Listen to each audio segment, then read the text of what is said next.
Alright folks, hey, it's good to be here.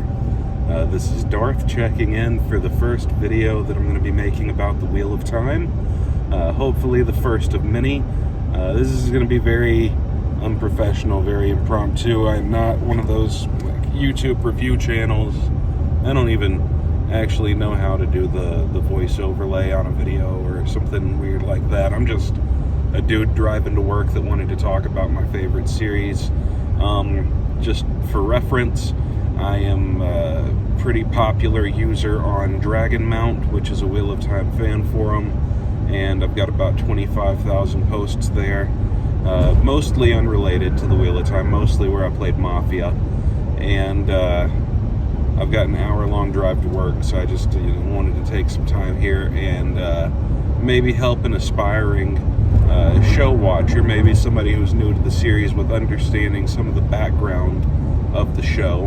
I've read the books north of a dozen times, I want to say. So it's a lot of reading, but I'm one of those people, I'm kind of compulsive about it, right? So anyways, enough about me.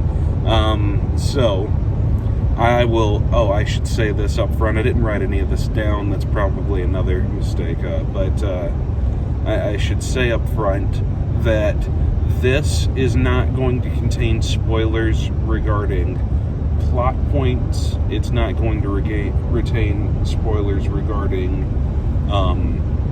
what roles characters play or who characters are, etc. What it is going to do is it is going to give you some background purview of the world of the Wheel of Time, so that whenever you go into the show, you're not blind, but you also don't know anything that's going to happen in the show. That's my intention, that's my goal here, and so yeah, let me start off with that. So the overarching concept of the Wheel of Time, I've seen some people who watched the trailer, maybe watched a couple of trailer reactions, and they all said that it seemed, they put it in their own words, but essentially a lot of people were critiquing it for feeling samey or derivative of all the other fantasy that they've consumed. It didn't stand out to them in any particular way, and that is absolutely accurate. And it's actually, it gets twisted on its head a lot. Don't worry, it's going to be a good thing. Just people who don't have book experience don't know this yet. But here's the concept. The idea of the Wheel of Time, the thing the show is named after, is that time is circular in nature. It's that something cannot begin, it cannot end. It simply repeats itself, and it is woven into a pattern, which they call the age lace in the series, that is long enough and has enough going on in it that you can measure out multiple different ages before what happened makes its way back around and happens again in some twist or variation. It's almost like a multiverse, but it's just gonna keep repeating itself instead of branching out into different branches, right? And it's entirely feasible to view the books as one iteration and the TV show that's upcoming as a different iteration, and them both be canonical, even if they have small tweaks, changes, and differences. That would make sense within the Wheel of Time's universe if you look at it that way. So, if time is a circle, and everything that has happened will happen again, and it will repeat ad nauseum forever, right? If time is a circle like that, what can happen is things that are popular in your time. I'll use the example of a troll or a minotaur. Those are both, popular from Greek times as a sort of mythological figure or a legend. And those myths and legends become distorted over time. They get warped, they get twisted in the retelling. People eventually forget they even existed by the time the creature that they're derived from pops back up again. And you might have seen some monsters in the series that looked like that and thought to yourself, oh, okay, just a regular fantasy creature. The concept of the Wheel of Time is that that's the root creature that the mythology comes from. You'll also hear other things in the series, like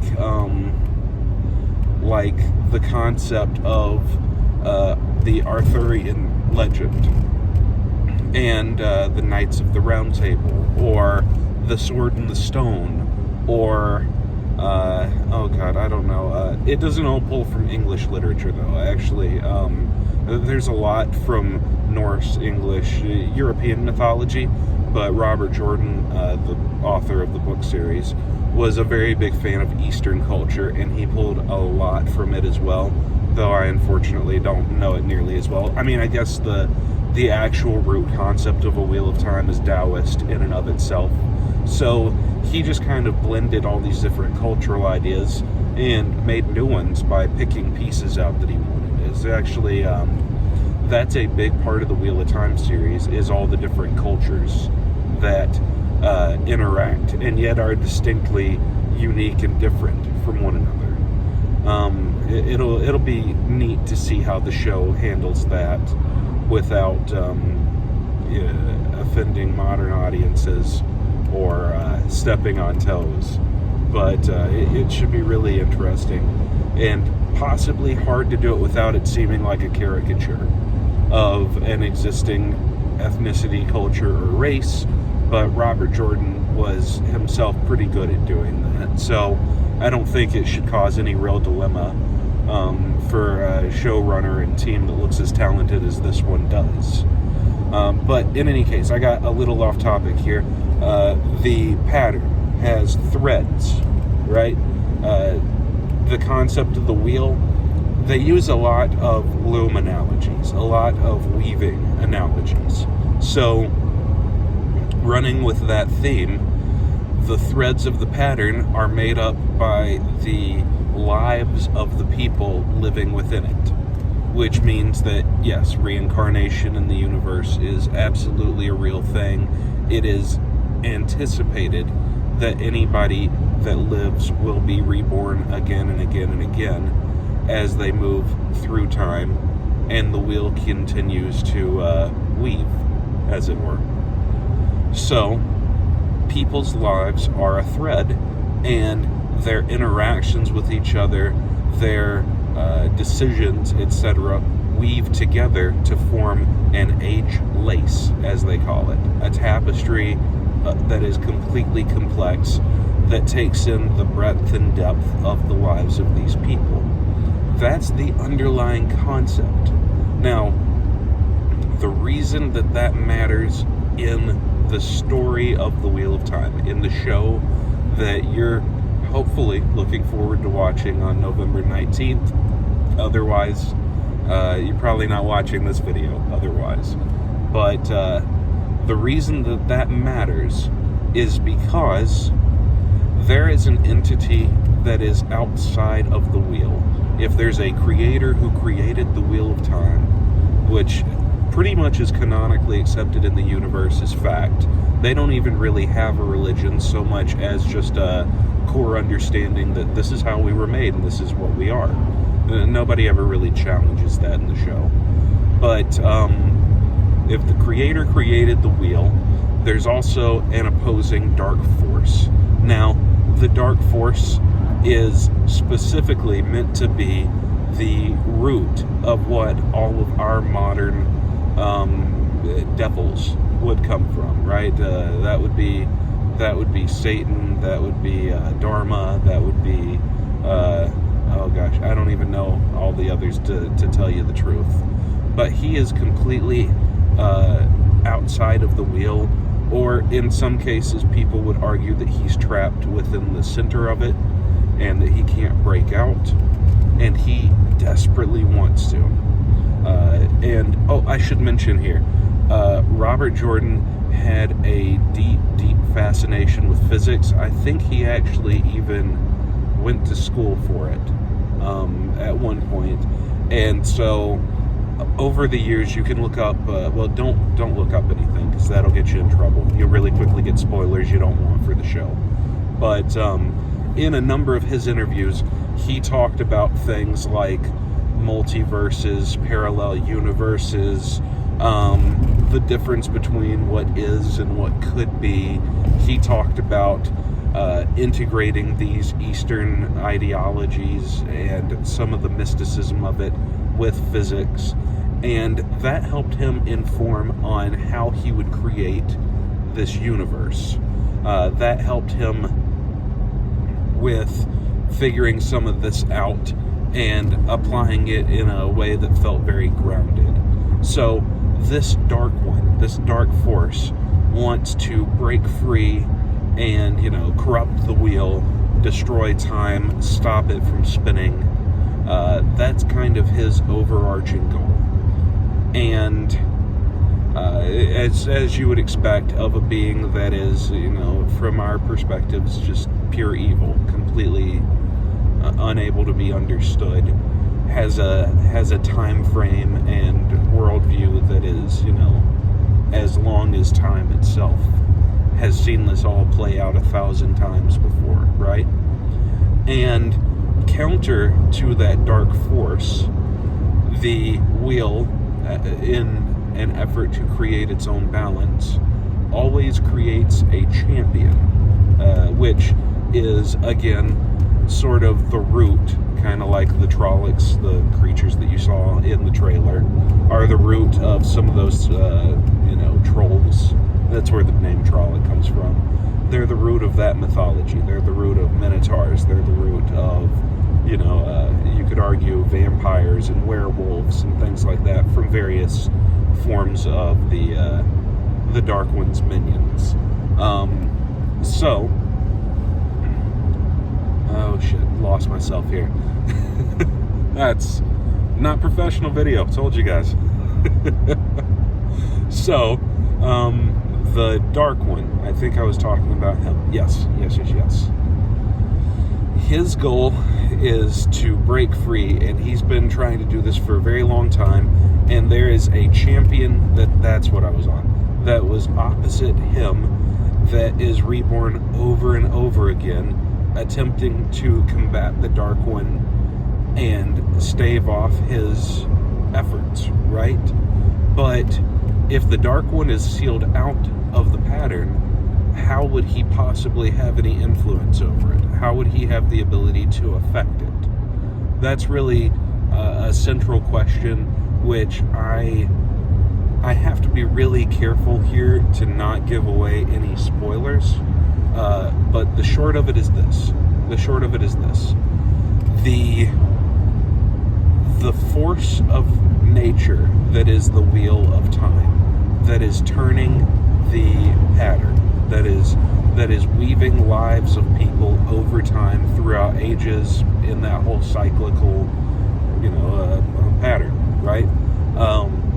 That force can be harnessed as a source of energy, and it can be harnessed by men and women, and that is what you see whenever you see them weaving what we would call magic. In the show, it is never going to be called magic. It's never called magic once in the books, at least. But that's what you're seeing there. They call it the one power, and men and women touch it differently. Sex is actually a big part of the series, and I don't mean sex as in, though that's gonna happen, I'm sure. But I mean, when I say sex, I mean the difference between male and female, and you might see some other stuff in there as well. It'll be interesting to see a modern take on this, because at the time it was written, it was very 90s, and actually I think started in the 80s, late 80s as well. So it'll be interesting to see that modernized. But in any case, the force that turns the wheel is the source of energy that people reach out and touch. Some of them can, most can't, to do these amazing things, create these amazing powers and abilities. And they had a sort of utopian society around 3,000 years prior to the start of the series. That utopian society didn't know what war was.